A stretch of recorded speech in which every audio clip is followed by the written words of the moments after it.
full house, meledak, tidak sanggup menampung jamaah yang tarawih itu. Yang tadarus meriah. Kenapa? Maklum babak penyisihan, seluruh kesebelasan turun bertanding. Tanggal 1 sampai tanggal 10 Ramadan. Bila itu selesai, selesailah putaran pertama. Masuk putaran kedua, sepertiga yang kedua, tanggal 10 sampai 20 Ramadan, masa maghfirah, masa turunnya ampunan dari Allah. Masuk babak semifinal. Sepak bola itu kalau sudah babak semifinal, itu kan sudah banyak kesebelasan yang masuk kotak. Maka 10 Ramadan ke atas, pasaran puasa mulai menurun. Yang enggak puasa mulai nekat. Yang tadarus sudah mulai sayup-sayup sampai. Sementara barisan orang sembahyang tarawih di masjid mulai mengalami kemajuan dengan pesatnya. Barisannya makin maju ke depan. Maklum, tidak semua kesebelasan tangguh. Ada yang sejak bertanding sudah berhitung. Kita sih bakalan kalah jelas, yang penting main aja dulu dah. Ada yang rajin ke masjid, motifnya lain, ada. Karena ikut-ikutan teman, karena malu sama mertua, rajin terawih, karena nganterin, rajin terawih, bayangnya paling belakang berdua lagi.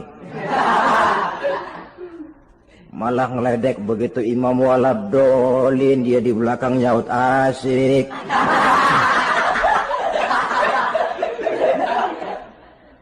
Yang kayak begini ini sudah nggak bakal tahan lama. Akan gugur di babak semifinal. Puncaknya, putaran terakhir, tanggal 20 sampai akhir Ramadan, masa itkun minan nar, masa pembebasan dari api neraka. Masuk babak final. Kalau sudah babak final, ya pesertanya nggak banyak sudah. Ramadan tanggal 20 ke atas babak final. Pesertanya nggak banyak.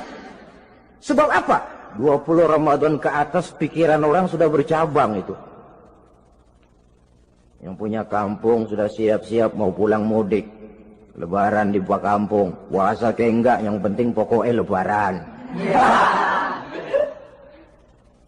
Yang pegawai negeri gajinya kecil, anaknya banyak, palanya ngebet. Yang belum punya sepatu, belum punya baju, macam-macam problem, sehingga konsentrasi ibadah menurun.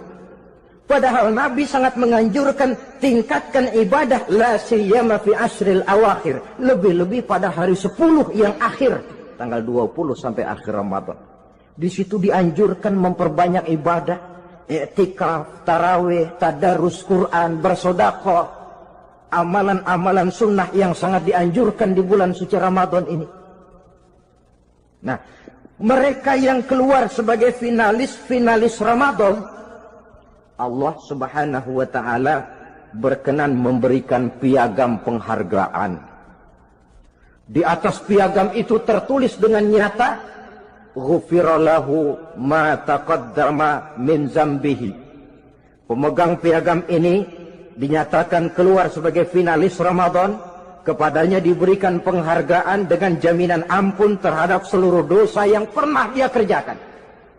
Sehingga dia keluar Ramadan, masuk 1 Syawal, seperti bayi baru dilahirkan oleh ibunya. Bersih tanpa dosa, karena sudah dibersihkan oleh ibadah Ramadan. Sehingga masuk Syawal, dia rayakan Idul Fitri, dia pantas mengucapkan minal aidin wal faizin. Minal aidin artinya, semoga kita termasuk orang yang kembali. Kembali kemana? Kembali kepada fitrah. Seperti bayi baru dilahirkan oleh ibunya. Tidak punya dosa kepada Allah, karena sudah dibersihkan oleh ibadah Ramadan. Ini orang yang finalis.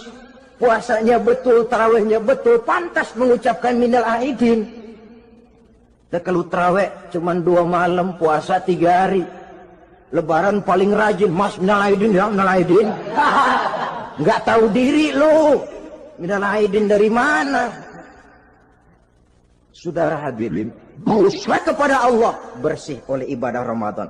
Tinggal dosa kepada sesama manusia berhalal bihalal di hari raya Idul Fitri. Nah, inilah pembicaraan kita pada pertemuan kali ini dengan harapan mudah-mudahan ibadah kita diterima Allah, kita keluar sebagai finalis yang pada akhirnya masuk ke dalam kelompok minal aidin wal faizin, orang yang kembali suci kepada Alhamdulillah, alhamdulillahillazi ja'ala ramadhana syahra siyama lil mu'minin. Wassalatu wassalamu ala ashrafil anbiya'i wal mursalin sayyidina wa maulana Muhammadin wa ala alihi wa ashabihil mujahidin at-tahirin, amma ba'du. Ma'asyiral muslimin rahimakumullah. Dari jumlah 12 bulan yang ada dalam agama kita, yang dihitung sejak Muharram sampai dengan bulan Zulqa'dah, maka Ramadan mendapat gelar Sayyidus Syuhur. Sayyidus Syuhur artinya raja, penghulu atau tuan dari seluruh bulan. Apa sebabnya maka Ramadan ini dinamakan Sayyidus Syuhur? Sebab yang pertama, Ramadan dipilih oleh Allah menjadi bulan tempat di mana pertama kali diturunkan ayat-ayat suci Al-Quranul Karim. Allah tidak memilih Rabiul Awal, tidak Rajab, tidak pula Sya'ban misalnya, tetapi dipilihnya Ramadan untuk menjadi bulan di mana diturunkan ayat-ayat suci Al-Quranul Karim. Seperti yang dijelaskan dalam surah Al-Baqarah ayat 185, A'udzu billahi minasyaitonir rajim. Syahrul Ramadan allazi unzila fihi al-Qur'an hudan lin-nasi wa bayyinatin minal huda wal furqan. Bulan Ramadan, bulan di mana diturunkan di dalamnya Al-Qur'anul Karim yang merupakan petunjuk dan jalan menuju petunjuk bagi orang-orang yang beriman. Oleh sebab itu, salah satu bentuk ibadah yang sangat dianjurkan di bulan Ramadan diantaranya ialah memperbanyak membaca ayat-ayat suci Al-Quranul Karim.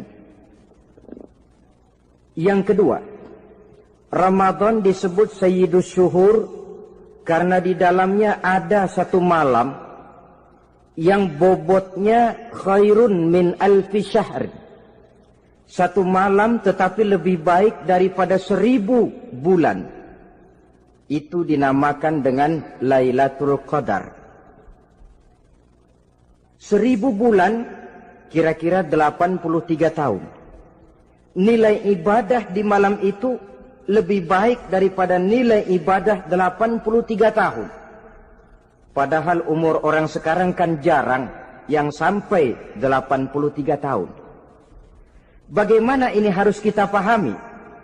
Ma'asyiral muslimin, sejak kita akil balik sampai kepada usia kita yang sekarang ini, kalau kita mau jujur bercermin, rasanya kita harus mengakui banyak dosa dan kesalahan yang pernah kita kerjakan. Kalau kita berbuat dosa selama 40 tahun, kemudian kita bertaubat 20 tahun lamanya, kalau menurut rumus dagang, ini kan belum tertutup. Dosa 40 tahun ditebus dengan taubat 20 tahun. Tapi haruskah dosa tidak terampuni? Allah Subhanahu wa ta'ala Maha Penyayang. Disediakannya malam-malam yang istimewa, yang punya nilai khusus. Seolah-olah Allah berkata, hai manusia, kau tidak perlu putus asa. Bagaimanapun banyak dosa kau lakukan, bagaimanapun banyak kesalahan kau kerjakan, nih, aku sediakan satu malam khairun min alfi syahrin. Lebih baik daripada 1000 bulan yang disebut dengan Lailatul Qadar. Kapan sih Lailatul Qadar itu? menurut Al-Imamul Ghazali, Lailatul Qadar itu adanya pada 10 hari yang akhir di bulan Ramadan, terutama pada malam-malam ganjil. Malam 21, 23, 25, 27, dan 29. Tapi orang yang ingin menemukan Lailatul Qadar, dia harus sudah berjaga sejak awal Ramadan. Jadi nggak boleh pakai ilmu ngincer. Tahu ilmu ngincer? Tanggal 20 Ramadan nggak terawih, 21 terawih, 22 perek lagi, 23 masuk lagi, 24 nggak ke masjid. Temannya tanya, kenapa nggak ke masjid? Ini kan bukan malam ganjil, nggak turun Lailatul Qadar. Saya kira yang kayak begini dapatnya bukan Lailatul Qadar, boleh jadi Lailatul Qadar. Orang yang ingin menemukan Lailatul Qadar itu, dia harus berjaga-jaga sejak awal Ramadan. Inilah di antara tugas kita, memanfaatkan waktu-waktu yang punya nilai istimewa. Itu ada dalam agama. Dalam setiap minggu ada hari istimewa. Dalam setiap hari ada jam-jam istimewa. Dalam setiap tahun ada bulan istimewa. Coba, dalam setiap minggu ada hari istimewa, hari Jumat. Dalam setiap hari ada jam-jam istimewa, sepertiga malam yang terakhir. Antara jam 2 sampai menjelang fajar di kala subuh, itu saat-saat istimewa. Di samping saat istimewa, Allah pun menyediakan tempat-tempat yang istimewa. Solat di Masjidil Haram, pahalanya 100.000 kali ketimbang solat di masjid-masjid lain. Begitu di Masjid Nabawi misalnya, ini tempat yang istimewa. Lailatul Qadar, waktu yang istimewa yang diberikan kepada kita untuk kita manfaatkan dengan sebaik-baiknya. Toh dalam kehidupan bernegara saja misalnya, kan pada setiap tanggal 17 Agustus itu presiden memberikan grasi ampunan kepada para entah itu tahanan politik dan sebagainya. Ada yang mendapat potongan tahanan. Waktu-waktu yang istimewa. Inilah sebab kedua kenapa Ramadan dinamakan Sayyidus Syuhur. Sebab yang ketiga, Ramadan disebut Sayyidus Syuhur karena di dalamnya nilai kebajikan berlipat ganda adanya. Satu hadis menjelaskan, "Lau ta'lamu ummati ma fi Ramadan, latamannau an takuna as-sanatu kullaha Ramadan." Andai kata umatku tahu keistimewaan apa yang ada di dalam bulan suci Ramadan, niscaya mereka ingin agar sepanjang tahun isinya Ramadan saja. Apa sebabnya? Li'annal hasanata fihi mujtami'atun. Di dalam bulan Ramadan itu berkumpul segala macam kebajikan. Wa ta'atu maqbulatun. Segala perbuatan taat diterima oleh Allah. Wa da'awati mustajabatun. Segala macam doa dan permohonan dikabulkan oleh Allah. Wa dhunuba maghfuratun. Dan segala macam dosa diampuni oleh Allah Subhanahu wa ta'ala. Berlipat gandanya nilai kebajikan yang kita kerjakan di bulan suci Ramadan. Itu sebabnya seorang muslim dalam menyambut bulan suci Ramadan penuh dengan sikap kegembiraan. Kata baginda Nabi, "Man fariha bidukhuli Ramadan, haramallahu jasadahu 'alan niran." Siapa orang yang gembira dengan datangnya bulan suci Ramadan, Allah haramkan badannya dari api neraka. Gembira menyambut Ramadan artinya bagaimana? Apa Ramadan datang terus bakar petasan? Bukan. Pukul beduk? Bukan. Apa gunanya pukul beduk kalau nggak puasa? Apa gunanya bakar mercon kalau tidak melaksanakan ibadah di bulan suci Ramadan? Gembira menyambut datangnya Ramadan dalam arti mempersiapkan diri untuk melaksanakan ibadah dengan sebaik-baiknya di bulan suci Ramadan ini. Ma'asyiral muslimin rahimakumullah. Yang terakhir, kenapa Ramadan disebut Sayyidus Syuhur? Karena di dalam bulan suci Ramadan ada perintah melaksanakan ibadah puasa. Apa istimewanya ibadah puasa? Pertama, yang dipanggil untuk melaksanakan puasa itu iman. Ini panggilan istimewa. Allah menyatakan, ya ayyuhalladzina amanu kutiba alaikumusiyam. Hai orang-orang yang beriman, diwajibkan atas kamu berpuasa. Iman yang dipanggil untuk melaksanakan ibadah puasa. Contoh, satu hari di depan rumah kita lewat tukang pepaya, tukang duku, tukang duren. Kita panggil satu tukang pepaya, "Bang, pepaya, berhenti dulu sebentar."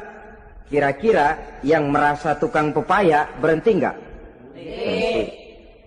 Ini tukang duku sama tukang duren berhenti enggak? Tidak. Tentu tidak berhenti karena tidak dipanggil. Ini Ramadan yang dipanggil orang-orang beriman. Hai orang-orang yang beriman, berhenti dulu sebentar.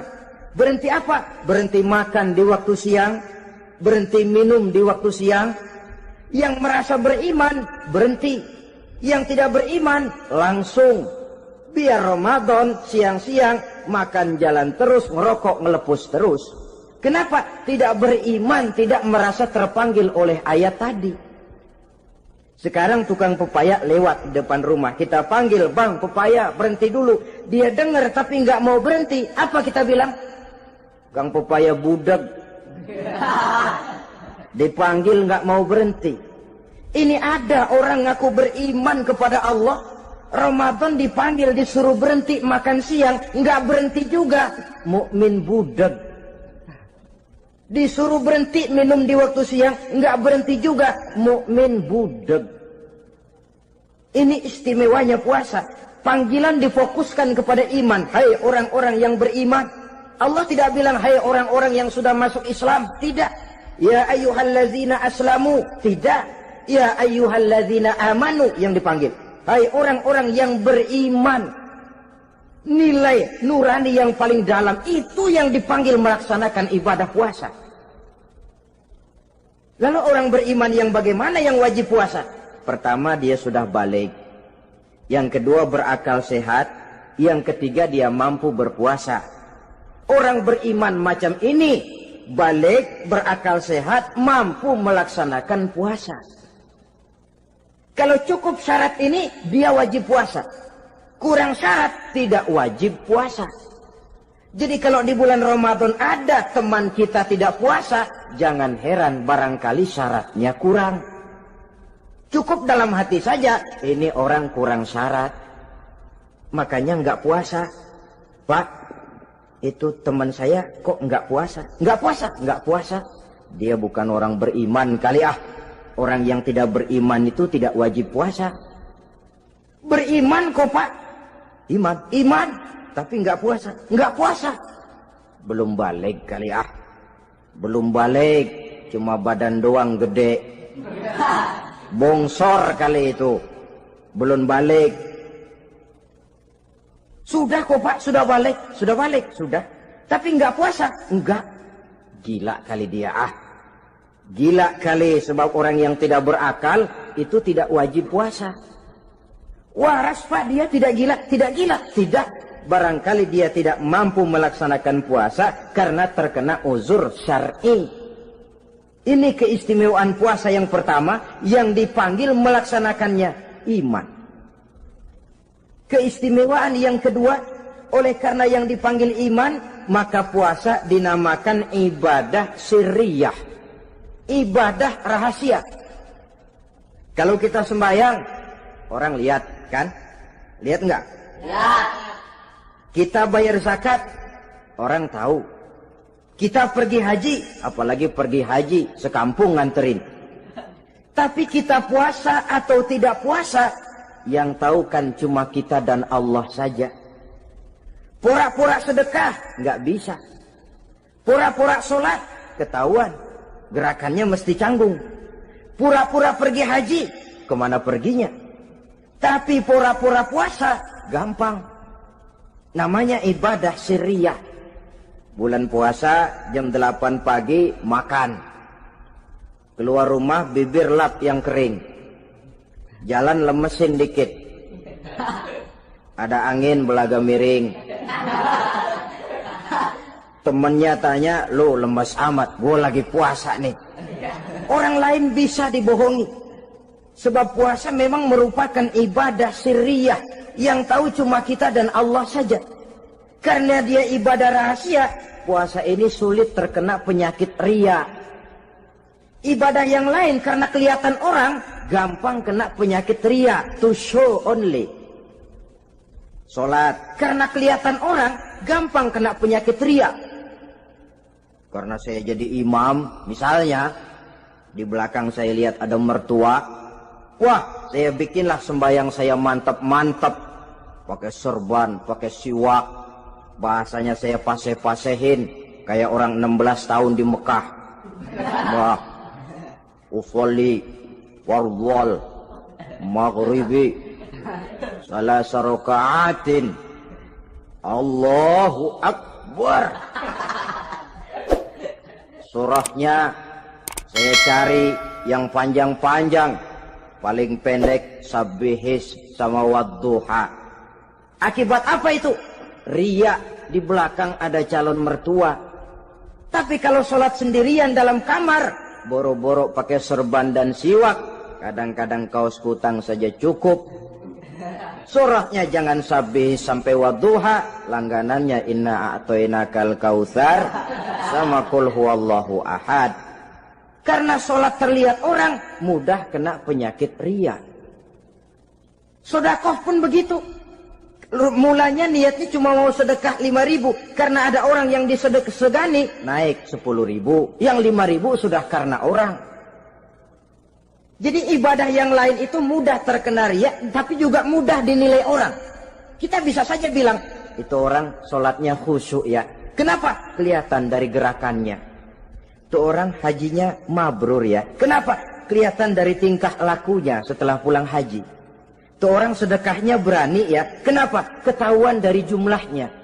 Ibadah yang lain bisa dinilai, tapi puasa nggak bisa dinilai. Itu orang puasanya mantap bener ya. Kenapa? Beludah melulu. Itu bukan ukuran. Itulah sebabnya dia dinamakan ibadah sirriyah, ibadah yang abstrak, yang tahu cuma si pelaksana dan Allah saja. Ini keistimewaan puasa yang kedua. Yang ketiga, saudara-saudara, kalau ibadah-ibadah yang lain, ganjaran pahalanya itu dijelaskan oleh Allah. Sedekah kalau ikhlas pahalanya begini. Haji kalau mabrur pahalanya ini. Sembahyang berjamaah pahalanya ini. Untuk puasa tidak. Puasa Allah cuma bilang, as-siyamu li wa ana ajzi bihi. Puasa adalah untukku, aku yang akan membalasnya. Berapa besar balasannya tidak dijelaskan oleh Allah. Apa artinya ini? Kalau saudara kerja, mandor bilang, sampean kerja sama saya, gaji 1 hari 5.000. Ketahuan kan, sehari 5.000. Kita bisa kong kalingkong, ada mandor rajin, nggak ada mandor kendor. Pokoknya sehari 5.000. Tapi kalau mandor cuma bilang, kau kerja sama aku, soal gajimu nanti aku yang atur. Tidak dijelaskan berapanya, nanti aku yang atur. Ini kan mestinya kita kerja hati-hati. Sebab apa? Mungkin gaji kita lebih besar dari jumlah 5.000 kalau kerjaan memuaskan. Mungkin tidak digaji sama sekali kalau kerjaan berantakan. Tidak dijelaskannya pahala puasa menjadi sugesti bagi kita untuk melaksanakan ibadah ini dengan sebaik-baiknya. Mungkin gaji sangat besar, mungkin tidak digaji sama sekali. Sebab kata Nabi, kam min shaimin laisa lahu min siyamihi illa al-ju' wal 'atsh. Berapa banyak orang puasa, dia tidak memperoleh apa-apa dari puasanya kecuali lapar dan haus saja. Puasa sah, kewajiban gugur, nilai 0. Tidak dapat apa-apa, kecuali lapar dan haus. Jadi inilah keistimewaan daripada ibadah puasa. Saudara hadirin yang saya hormati, kemudian apa sih perlunya kita melaksanakan ibadah puasa ini? Namanya syahwat. Kalau itu kita kendalikan, maka langkah hidup ini akan menjadi lurus karenanya. Benar kalau Nabi menyatakan, "Iza jaa Ramadan, futihat abwabus sama, wa ghulliqat abwabun nar, wa sufsidatis sayatin." Apabila datang bulan suci Ramadan, dibuka pintu langit, dibuka pintu surga, ditutup pintu neraka, dan diikat setan-setan itu. Siapa yang ikat setan? Puasa kita. Dengan puasa kita mengendalikan nafsu. Kalau nafsu kita kendalikan, setan nggak berkutik. Jadi yang mengendalikan nafsu itu nilai puasa. Nafsu terkendali, setan terikat. Kalau puasa, kalau nggak puasa, setannya ngebludak. Jadi jangan digambarkan, wah kalau bulan puasa setan dirantai. Rantainya kayak apa? Yang rantai siapa? Arti setan diikat di sini ialah nafsu dikendalikan. Dengan apa? Mengatur makan dan minum. Puasa kan sebenarnya logikanya mengatur perpindahan waktu makan dan minum saja. Apabila perut besar ini teratur demikian rupa, syahwat tidak menggelegak, dia terkendali. Dengan hidup pandai mengendalikan nafsu, iblis tidak berdaya dan tidak berkutik. Ma'asyiral muslimin rahimakumullah, Nabi bersabda, "La yu'minu ahadukum hatta takuna hawahu taba'an lima ji'tu bih." Belum sempurna iman kamu kalau nafsumu belum ikut apa yang aku bawa. Yang dibawa Nabi tidak lain daripada syariat, termasuk di dalamnya pelaksanaan ibadah puasa. Karena itu saya pesan kepada seluruhnya, jangan kalau puasa kayak orang ngancem. Siang bisa mengendalikan nafsu, tapi begitu maghrib berbunyi, nafsu sudah tidak terkendalikan lagi. Itu namanya puasa orang ngancem. Kayaknya, biarin siang gua tahan, ntar lo maghrib. Begitu maghrib berbunyi, sudah macam bendungan pecah. Semua isi meja pindah ke perut. Akhirnya, kalau siang dia setengah mati kelaparan, habis buka setengah mati kekenyangan. Dua-duanya jelek. Kalau sudah kekenyangan, yang enak kan ngukur balik. Tidur. Maghrib liwat, isya out, tarawih boten. Temennya nyamper ke masjid yuk tarawih duluan deh, gua kenyang bener nih. Kenyang. Berbuka itu yang bagus pakai etik ya. Etika buka itu, maghrib berbunyi, cukup seteguk air, 3 butir korma atau sepotong kue. Sholat maghrib. Selesai sholat maghrib, masuk ronde kedua. Waktunya agak panjang, makan ala qadarnya. Selesai makan, berangkat ke masjid, isya, tarawih. Pulang tarawih, masuk ronde ketiga. Waktunya panjang, mau habis-habisan juga nggak apa-apa. Tapi kalau begitu maghrib berbunyi, langsung dipukul 1 ronde, kita yang rubuh. Kekenyangan. Waktu siang dia sanggup mengendalikan nafsu, tapi begitu maghrib berbunyi, nafsu sudah tidak terkendali lagi. Asar pengaruh puasa tidak akan membekas dalam jiwanya. Siang jelas puasa, nggak boleh ngerokok. Begitu maghrib sampai imsak kayak lokomotif, kelebul, nggak berhenti-berhenti. Tidak lagi sanggup mengendalikan diri, mumpung boleh katanya. Sampai pernah kejadian ada orang bangun sahur kesiangan, bingung dia waktunya tinggal dikit. Mau sahur dulu nggak keburu ngerokok, mau ngerokok dulu takut nggak keburu sahur, akhirnya bareng. Sebelah nyuap nasi, sebelah ngerokok. Itu macam mana rasanya kalau sudah kayak begitu? Padahal pengaruh daripada melaksanakan puasa akan terlihat dari sejauh mana seseorang dalam hidup mampu mengendalikan nafsu. Bukan pada waktu memang dilarang, tapi pada waktu diizinkan. Di situ yang paling kelihatan. Kalau waktu siang saudara mampu mengendalikan nafsu, itu jelas saja memang seharusnya wong puasa. Malam dalam keadaan makan boleh, minum boleh, masih mampu mengendalikan nafsu, dalam arti makan dan minum pada batas yang wajar saja, itulah yang dikehendaki dari melaksanakan ibadah puasa. Sehingga ibadah itu membekas dan ikut membentuk kepribadian orang. Sekali lagi, jangan cuma waktu siang saja bisa mengendalikan nafsu. Di waktu malam pun dalam kondisi yang memang dihalalkan, kita juga hendaknya mampu mengendalikan nafsu. Jadi inilah perlunya puasa yang pertama, supaya kita bisa mengendalikan nafsu. Yang kedua, puasa itu melatih kita hidup sederhana. Orang sufi mengajarkan, orang yang paling kaya ini sebenarnya orang yang hidupnya paling cukup.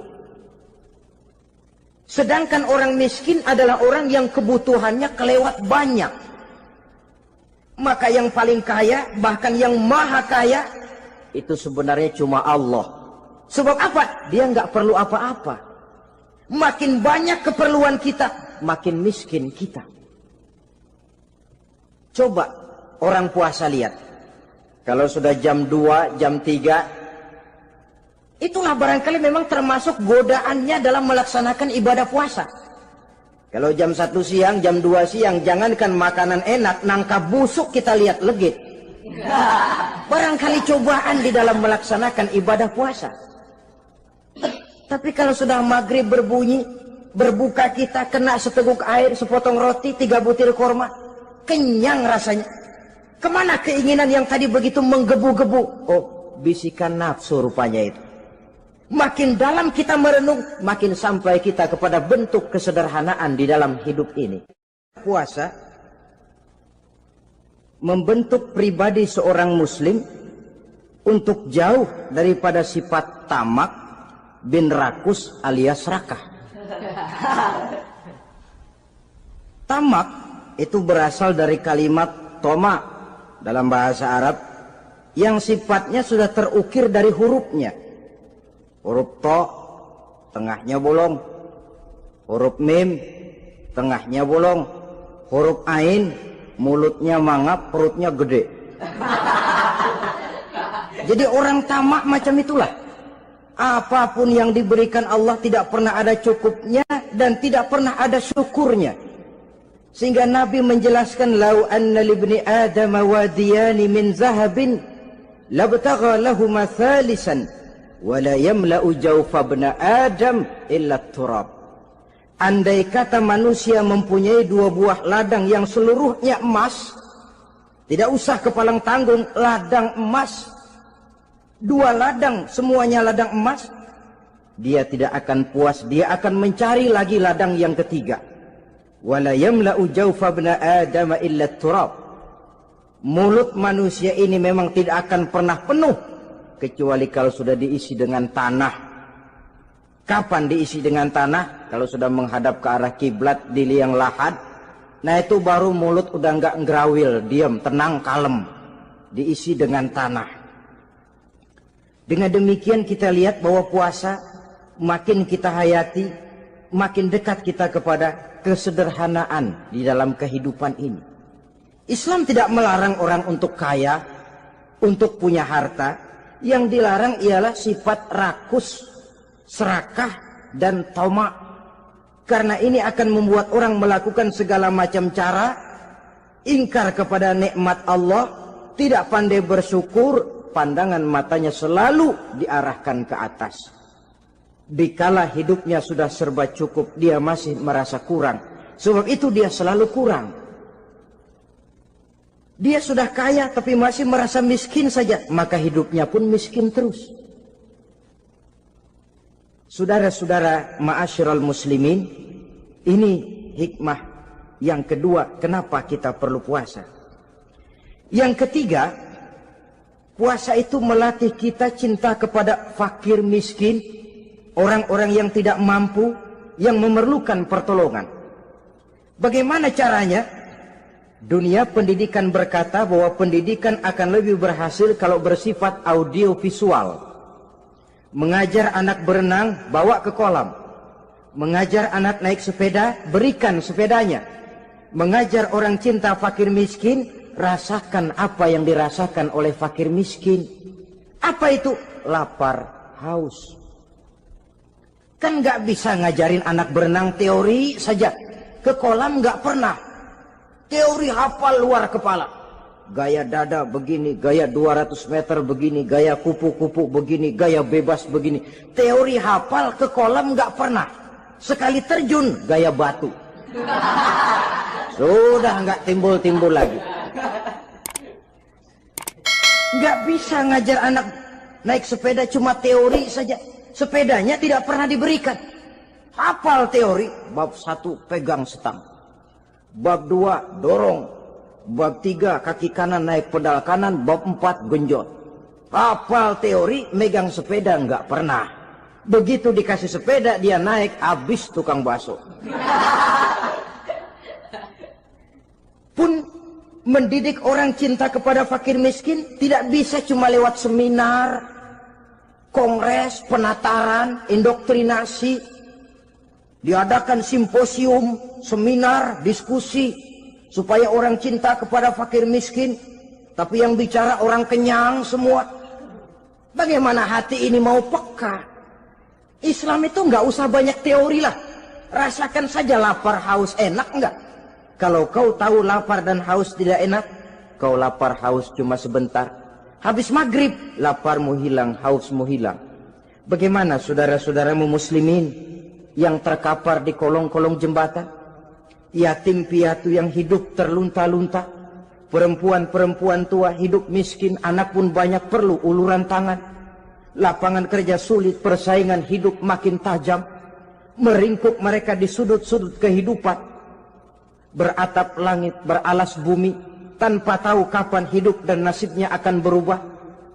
Di situ pekalah hati untuk hidup tidak cuma buat kepentingan diri dan perut sendiri saja, tapi mampu memberikan pertolongan sesuai dengan kemampuan kepada mereka yang memang memerlukan. Sebuah hadis menyatakan, irhamu ahlal ardi yarhamkum man fis sama. Sayangilah apa yang ada di permukaan bumi, nanti yang di langit akan sayang kepadamu. Si kaya sayang kepada yang miskin lalu menolongnya. Yang alim sayang kepada yang awam lalu membimbingnya. Yang pemimpin sayang kepada rakyat lalu melindunginya. Yang di langit akan sayang kepada kita, akan turun rahmah berlimpah, akan tercipta keberkahan dan ketenangan dalam hidup. Tapi kalau sebaliknya, yang kaya malah nyantap yang miskin, yang pemimpin malah menggilas yang rakyat, yang alim malah membodoh-bodohi orang yang memang sudah bodoh, akan terwujudlah malapetaka. Bukan rahmah yang turun dari langit, tapi azab akan menimpa kita semua. Orang yang menghayati lapar, menghayati haus, akan timbul kepekaan sosial. Hidup tidak cuma untuk diri sendiri saja, tapi mampu melihat lingkungannya. Yang keempat, kita perlu puasa untuk menumbuhkan sifat jujur dan disiplin. Coba lihat, kalau tengah hari bulan puasa, andai kata saudara masuk ke dalam kamar seorang diri, saudara kunci dari luar, lalu saudara makan, tidak seorang pun tahu. Tapi kenapa itu tidak kita lakukan? Ada semacam perasaan malu. Malu kepada Allah. Iya, orang lain tidak tahu. Iya, manusia bisa saya bohongi, tapi Allah. Atau umpamanya waktu sholat zuhur, saudara sholat zuhur di masjid, umpama ketika ngambil air wudhu, giliran ke kemur, saudara korupsi dikit aja, telan. Jangan Nabi sumu tasihhu, berpuasalah kamu, badanmu akan sehat. Sebab apa? Saya katakan tadi, semua energi dihasilkan dari perut besar sini. Itu makanan yang kita makan, mulai dari keju sampai singkong, mulai dari hamburger sampai combro, masuk perut besar, digiling, lalu ditransfer ke seluruh tubuh oleh perut besar ini. Mekanisme kerjanya persis pabrik besar yang kalau kita hayati, Allahu Akbar, fatabarakallah ahsanul khaliqin. Ini tangan supaya kuat kerja perlu vitamin apa, kirim ke tangan. Mata supaya awas perlu vitamin apa, kirim ke mata. Bibir supaya nggak pecah perlu vitamin apa, kirim ke bibir. Oleh perut besar ditransfer ke seluruh tubuh. Sisanya yang nggak perlu keluar jalan belakang. Kalau perut besar ini terus-menerus bekerja, ibarat mesin diporsir, dia akan cepat rusak. Maka datang bulan Ramadan, perut besar itu jangan terlalu diporsir, diberikan tenggang waktu istirahat. Sehingga Nabi memberikan jaminan, sumu tasihhu, berpuasalah kamu, pasti kamu akan sehat. Buktinya orang mati kelaparan banyak, tapi yang mati karena puasa, kalau puasanya betul, nggak ada. Maka Islam itu agama yang sesuai dengan fitrah, ya. Buktinya apa? Puasa wisol itu bukan saja tidak boleh, tapi haram. Puasa wisol artinya puasa nyambung. Dari pagi sampai maghrib, sampai malam, sampai besok pagi lagi, terus-terusan puasa, haram. Karena itu bertentangan dengan fitrah. Islam tidak, cukup dari waktu imsak sampai datang waktu maghrib. Kenapa? Menurut perhitungan itu sesuai dengan daya kemampuan maksimal manusia. Sudah diukur itu. Allah yang bikin manusia kok. Jadi kalau Allah perintah puasa, itu sudah dalam kemampuan daya tampung dari kapasitas yang dimiliki manusia. Orang mati kelaparan banyak, yang mati karena puasa nggak ada. Belum pernah saya dengar ada warta berita, sari berita-berita penting dalam siaran ini, gara-gara bulan puasa orang Islam pada mati. Nggak ada. Yang mati kelaparan banyak, tapi yang mati karena puasa tidak ada. Nabi menjamin, sumu tasihhu, berpuasalah kamu, pasti badanmu akan sehat. Ma'asyiral muslimin, kalau sudah tahu kita apa perlunya kita berpuasa, pembicaraan akan saya lanjutkan bagaimana seharusnya kita puasa. Puasa yang ideal itu yang bagaimana? Al-Imamul Ghazali menjelaskan, orang yang puasa itu ada 3 macam. Pertama, saumul awam, puasanya orang kebanyakan.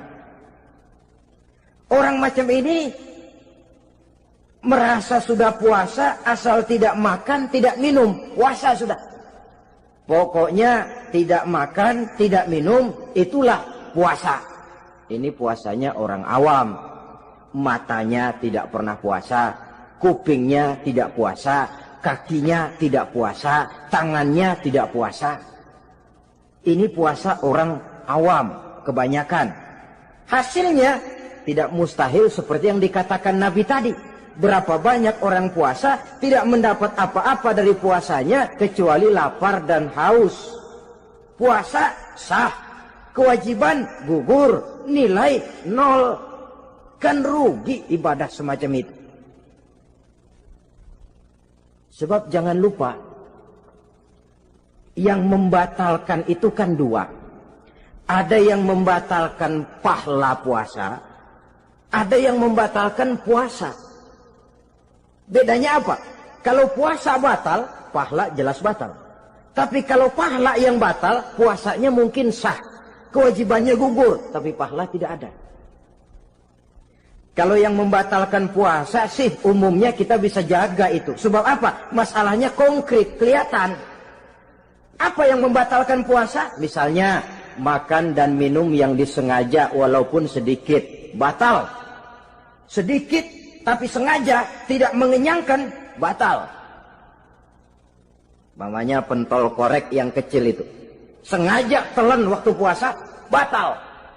Kan sedikit pak, nggak kenyang kok. Sengaja. Sengaja itu yang bikin batal. Tapi kalau tidak sengaja seperti lupa, itu tidak batal. Misalnya hari pertama puasa, Di sembahyang subuh tidur, bangun jam 8, lupa kebiasaan, langsung aja nyerbu ke dapur. Dapat sepiring setengah, ingat. Astagfirullah, lagi puasa, betul. Setelah ingat bagaimana? Yang masih ada di mulut keluarkan, berkemur, lanjutkan puasanya, sah. Perkara sepiring setengah yang udah kadang masuk bagaimana Pak? Itu rezeki. Lawang orang lupa. Lupa itu kan jenis yang ma'fu anhu, jenis yang dimaafkan. Makan dan minum yang disengaja walaupun sedikit, batal. Batal puasanya. Apalagi muntah yang disengaja, batal puasa itu. Ukuran sengaja kan kita tahu. Apalagi hilang akal, seperti gila atau pingsan, batal puasa. Apalagi hubungan suami istri di waktu siang secara sengaja, batal. Kalau sengaja. Kalau nggak sengaja, enggak. Namanya nggak sengaja. Umpamanya, saya nggak sengaja Pak, tahu-tahu udah nyampe situ, gimana? Yang nggak batal, cuma begitu ingat, buru-buru selesai mandi, lanjutkan puasanya, sah. Jangan begitu ingat sih ingat Pak puasa, cuman tanggung. Nah, ini tanggung ini yang bikin jadi batal. Dan jangan lupa, orang yang membatalkan puasa karena hubungan suami istri, dendanya paling berat. Seorang sahabat pernah lapor, halaktu ya Rasulullah, ya Rasul, celaka saya. Ma'ahlakah, apa yang bikin kamu celaka? Saya lagi puasa Ramadan ya Rasulullah, saya nggak tahan. Lalu saya nyelonong sama istri saya, pengantin baru ini rupanya. Nyelonong bagaimana? Ya nyelonong.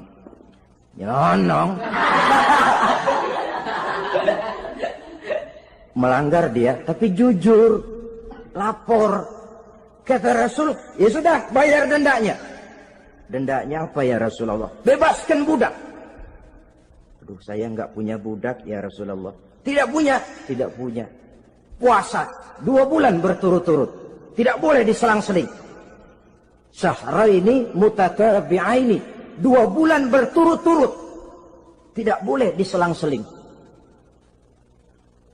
Gimana? Sanggup puasa 2 bulan berturut-turut? Enggak kuat ya Rasulullah. Enggak kuat? Enggak kuat. Ramadan yang sebulan aja saya nyelonong. Apalagi 2 bulan.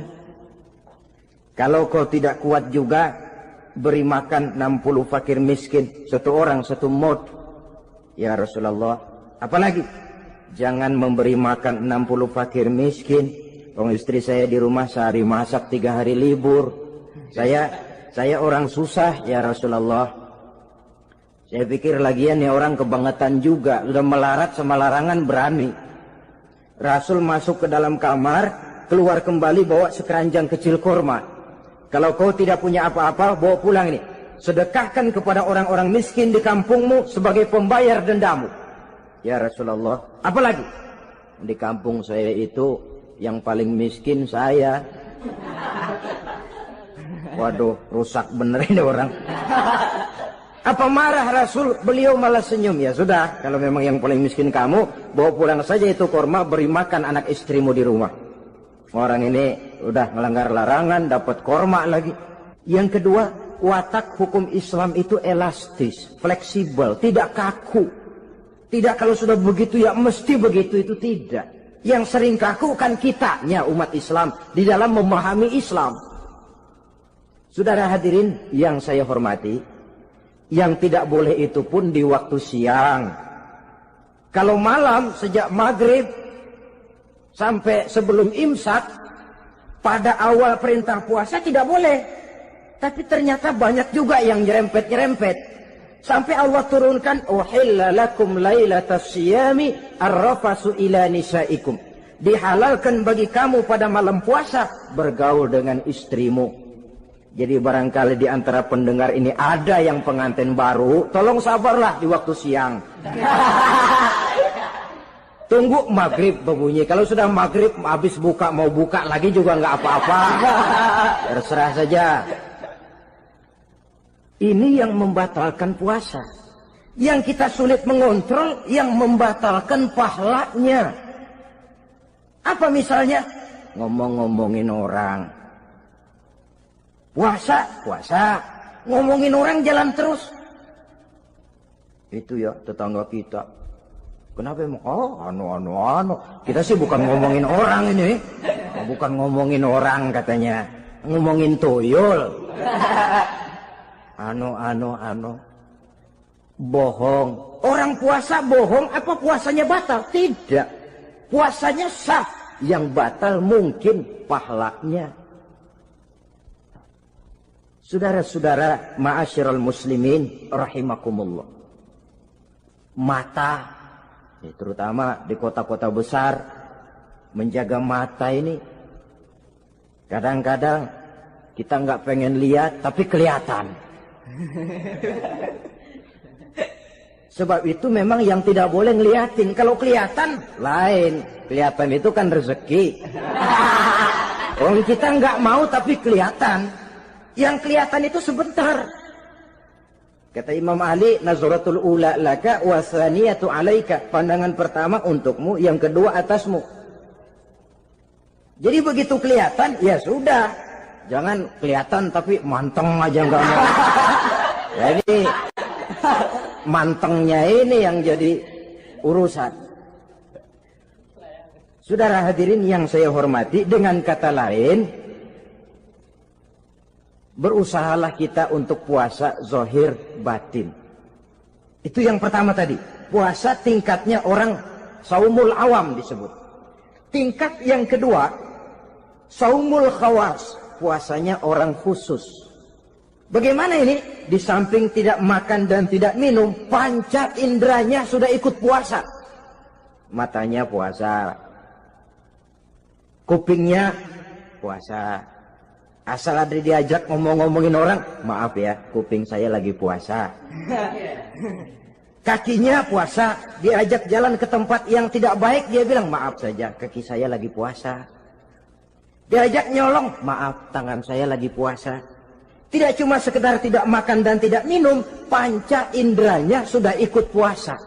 Sekurang-kurangnya, seperti inilah puasa kita. Zahir, batin. Nah, yang tertinggi disebut saumu khawasil khawas. Puasa orang khusus yang lebih khusus lagi. Ini sudah the first class ini.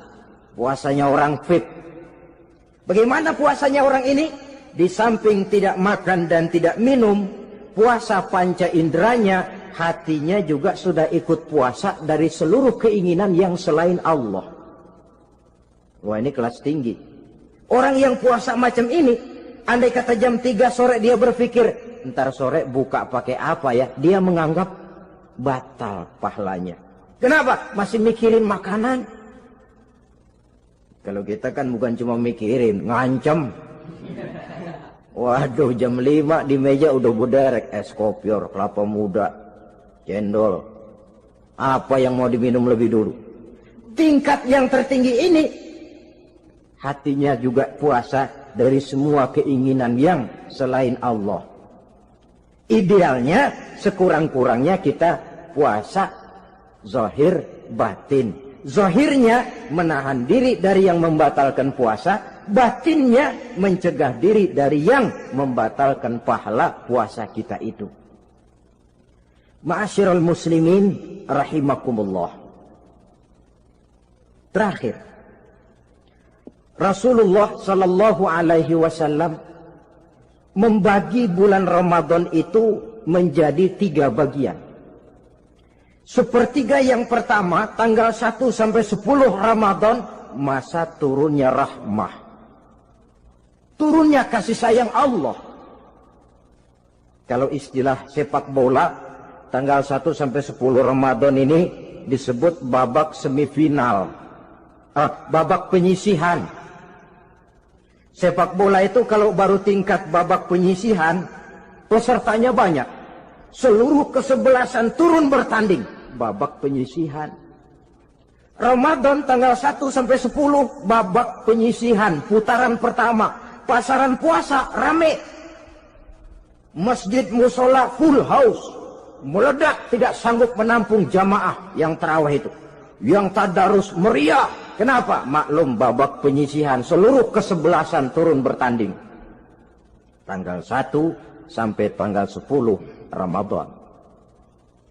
Bila itu selesai, selesailah putaran pertama. Masuk putaran kedua, sepertiga yang kedua, tanggal 10 sampai 20 Ramadan, masa maghfirah, masa turunnya ampunan dari Allah. Masuk babak semifinal. Sepak bola itu kalau sudah babak semifinal, itu kan sudah banyak kesebelasan yang masuk kotak.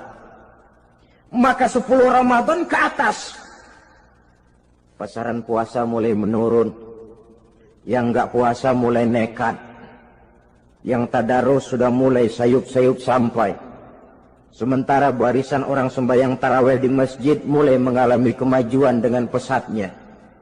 Barisannya makin maju ke depan. Maklum, tidak semua kesebelasan tangguh. Ada yang sejak bertanding sudah berhitung.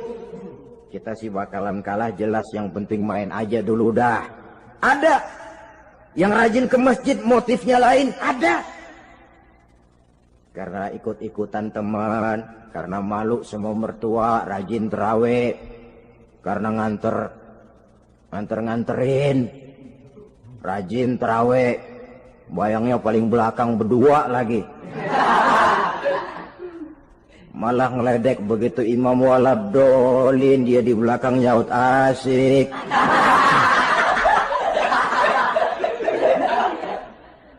Yang kayak begini ini sudah nggak bakal tahan lama. Akan gugur di babak semifinal. Puncaknya, putaran terakhir, tanggal 20 sampai akhir Ramadan, masa itkun minan nar, masa pembebasan dari api neraka. Masuk babak final. Kalau sudah babak final, ya pesertanya nggak banyak sudah. Ramadan tanggal 20 ke atas babak final. Pesertanya nggak banyak. Sebab apa? 20 Ramadan ke atas pikiran orang sudah bercabang itu. Yang punya kampung sudah siap-siap mau pulang mudik. Lebaran di buah kampung. Puasa kayak enggak, yang penting pokoknya lebaran. Yang pegawai negeri gajinya kecil, anaknya banyak, palanya ngebet. Yang belum punya sepatu, belum punya baju, macam-macam problem, sehingga konsentrasi ibadah menurun. Padahal Nabi sangat menganjurkan tingkatkan ibadah, la siyama fi ashril awakhir, lebih-lebih pada hari 10 yang akhir, tanggal 20 sampai akhir Ramadan. Di situ dianjurkan memperbanyak ibadah, i'tikaf, tarawih, tadarus Quran, bersedekah, amalan-amalan sunnah yang sangat dianjurkan di bulan suci Ramadan ini. Nah, mereka yang keluar sebagai finalis Ramadan, Allah Subhanahu wa ta'ala berkenan memberikan piagam penghargaan. Di atas piagam itu tertulis dengan nyata, ghufira lahu ma taqaddama min zambihi. Pemegang piagam ini dinyatakan keluar sebagai finalis Ramadan. Kepadanya diberikan penghargaan dengan jaminan ampun terhadap seluruh dosa yang pernah dia kerjakan. Sehingga dia keluar Ramadan, masuk 1 Syawal, seperti bayi baru dilahirkan oleh ibunya. Bersih tanpa dosa, karena sudah dibersihkan oleh ibadah Ramadan. Sehingga masuk Syawal, dia rayakan Idul Fitri, dia pantas mengucapkan minal aidin wal faizin. Minal aidin artinya, semoga kita termasuk orang yang kembali. Kembali kemana? Kembali kepada fitrah. Seperti bayi baru dilahirkan oleh ibunya. Tidak punya dosa kepada Allah, karena sudah dibersihkan oleh ibadah Ramadan. Ini orang yang finalis. Puasanya betul, tarawihnya betul, pantas mengucapkan minal aidin. Dan kalau tarawih cuma 2 malam, puasa 3 hari. Lebaran paling rajin, mas minal aidin ya, minal aidin. Nggak tahu diri lo. Minal aidin dari mana? Saudara hadirin, Dosa kepada Allah bersih oleh ibadah Ramadan. Tinggal dosa kepada sesama manusia berhalal bihalal di hari raya Idul Fitri. Nah, inilah pembicaraan kita pada pertemuan kali ini dengan harapan mudah-mudahan ibadah kita diterima Allah, kita keluar sebagai finalis yang pada akhirnya masuk ke dalam kelompok minal aidin wal faizin, orang yang kembali suci kepada Alhamdulillah. Alhamdulillahillazi ja'ala Ramadhana syahras siyama lil mu'minin. Wassalatu wassalamu ala ashrafil anbiya'i wal mursalin sayyidina wa maulana Muhammadin wa ala alihi wa ashabihi al-mujahidin at-tahirin, amma ba'du. Ma'asyiral muslimin rahimakumullah. Dari jumlah 12 bulan yang ada dalam agama kita, yang dihitung sejak Muharram sampai dengan bulan Zulqa'dah, maka Ramadan mendapat gelar Sayyidus Syuhur. Sayyidus Syuhur artinya raja, penghulu atau tuan dari seluruh bulan. Apa sebabnya maka Ramadan ini dinamakan Sayyidus Syuhur? Sebab yang pertama, Ramadan dipilih oleh Allah menjadi bulan tempat di mana pertama kali diturunkan ayat-ayat suci Al-Quranul Karim. Allah tidak memilih Rabiul Awal, tidak Rajab, tidak pula Sya'ban misalnya, tetapi dipilihnya Ramadan untuk menjadi bulan di mana diturunkan ayat-ayat suci Al-Quranul Karim. Seperti yang dijelaskan dalam surah Al-Baqarah ayat 185, A'udzu billahi minasyaitonir rajim. Syahrul Ramadan allazi unzila fihi al-Qur'an hudan lin-nasi wa bayyinatin minal huda wal furqan.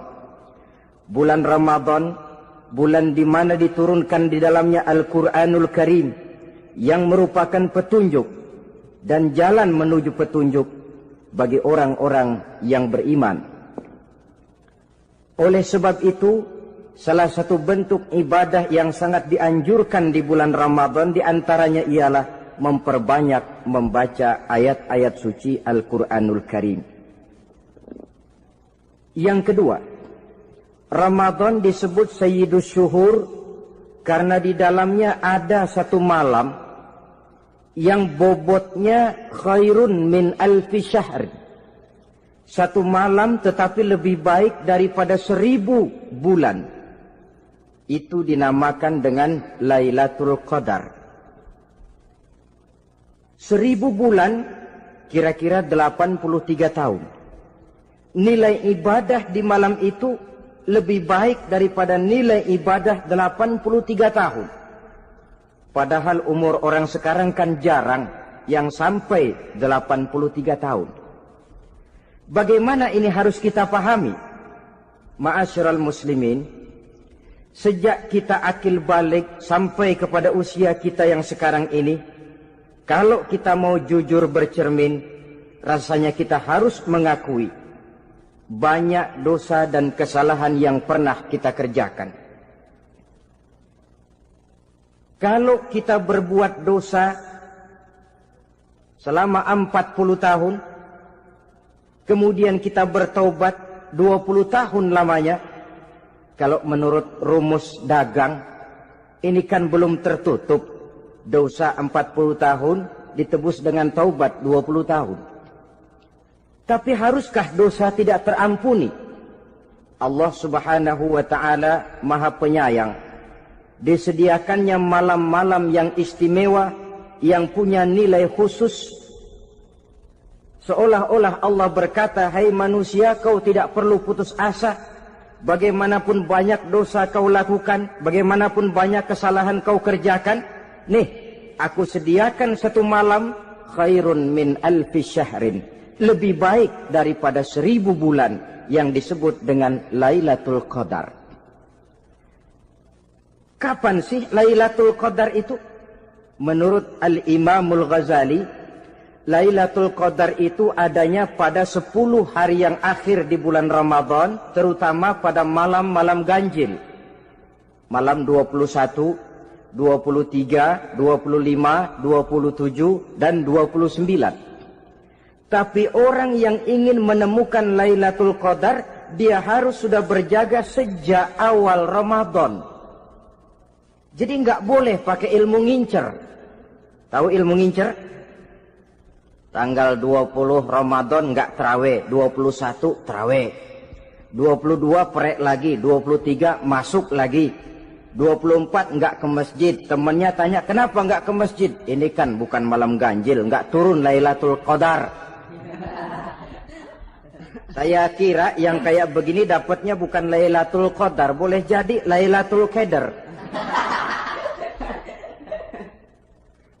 Orang yang ingin menemukan Lailatul Qadar itu, dia harus berjaga-jaga sejak awal Ramadan. Inilah di antara tugas kita, memanfaatkan waktu-waktu yang punya nilai istimewa. Itu ada dalam agama.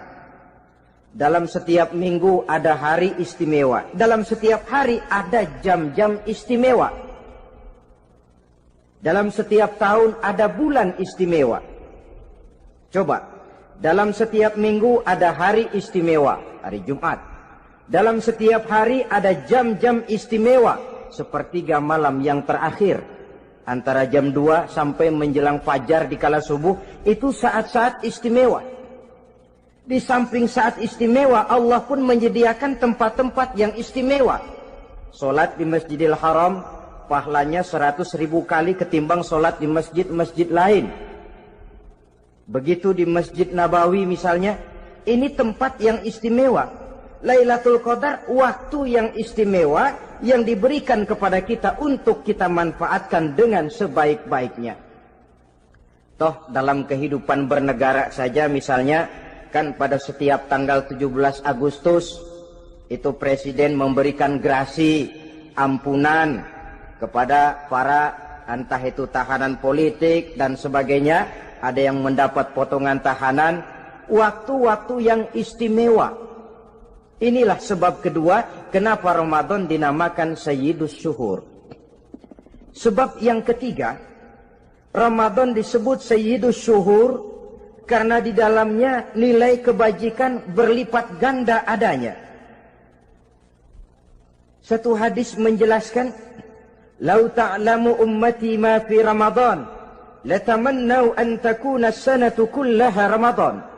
Andai kata umatku tahu keistimewaan apa yang ada di dalam bulan suci Ramadan, niscaya mereka ingin agar sepanjang tahun isinya Ramadan saja. Apa sebabnya? Li'annal hasanata fihi mujtami'atun. Di dalam bulan Ramadan itu berkumpul segala macam kebajikan. Wa ta'atu maqbulatun. Segala perbuatan taat diterima oleh Allah. Wa da'awati mustajabatun. Segala macam doa dan permohonan dikabulkan oleh Allah. Wa dzunuba maghfuratun. Dan segala macam dosa diampuni oleh Allah Subhanahu wa ta'ala. Berlipat gandanya nilai kebajikan yang kita kerjakan di bulan suci Ramadan. Itu sebabnya seorang muslim dalam menyambut bulan suci Ramadan penuh dengan sikap kegembiraan. Kata baginda Nabi, "Man fariha bidukhuli Ramadan, haramallahu jasadahu 'alan niran." Siapa orang yang gembira dengan datangnya bulan suci Ramadan, Allah haramkan badannya dari api neraka. Gembira menyambut Ramadan artinya bagaimana? Apa Ramadan datang terus bakar petasan? Bukan. Pukul beduk? Bukan. Apa gunanya pukul beduk kalau nggak puasa?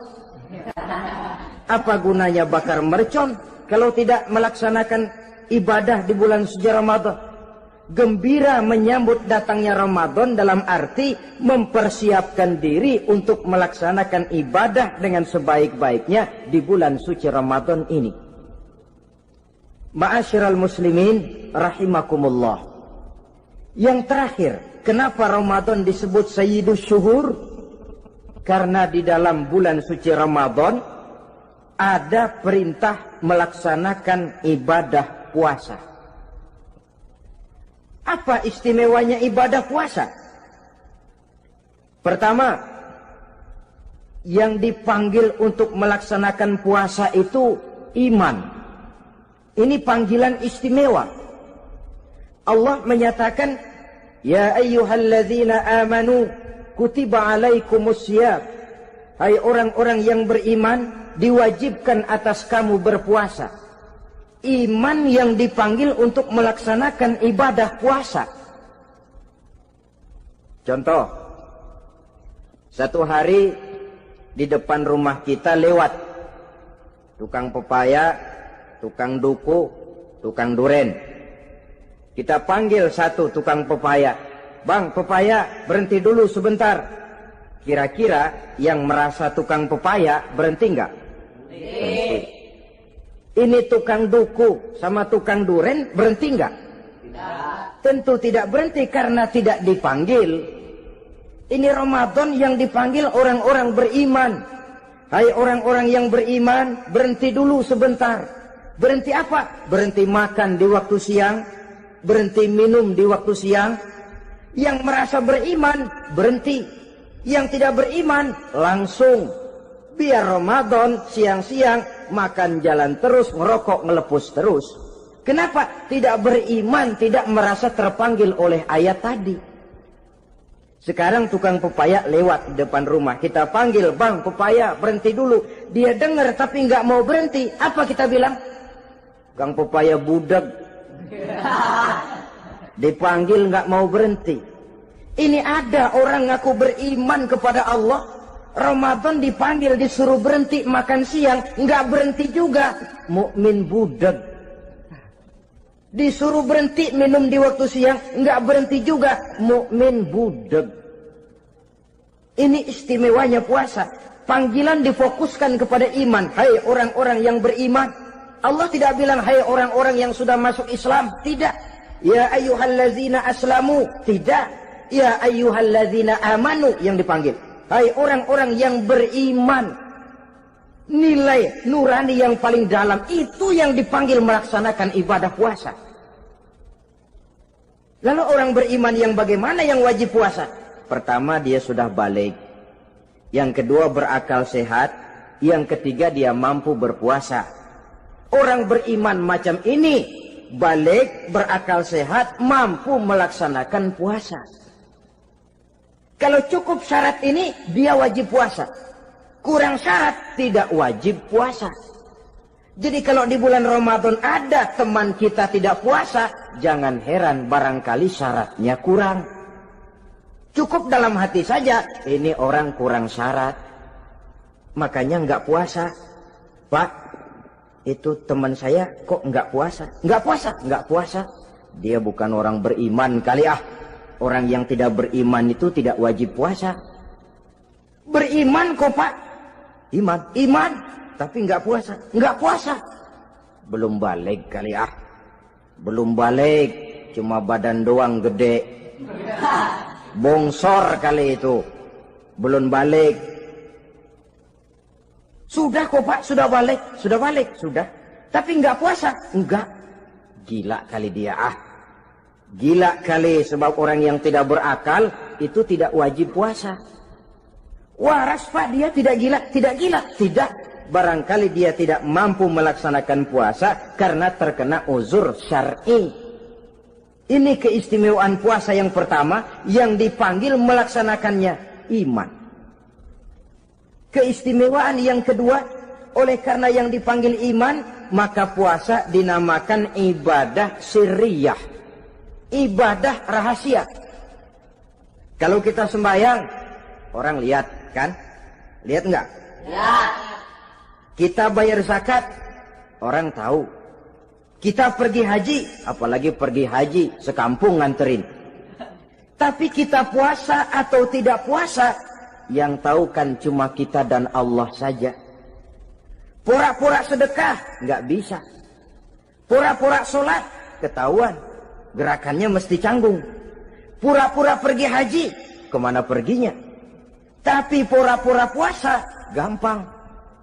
Namanya ibadah sirriyah. Bulan puasa jam 8 pagi makan. Keluar rumah bibir lap yang kering. Jalan lemesin dikit. Ada angin belaga miring. Temennya tanya, "Lu lemes amat, gue lagi puasa nih." Orang lain bisa dibohongi. Sebab puasa memang merupakan ibadah sirriyah yang tahu cuma kita dan Allah saja. Karena dia ibadah rahasia, puasa ini sulit terkena penyakit riya. Ibadah yang lain karena kelihatan orang, gampang kena penyakit riya, to show only. Sholat karena kelihatan orang, gampang kena penyakit riya.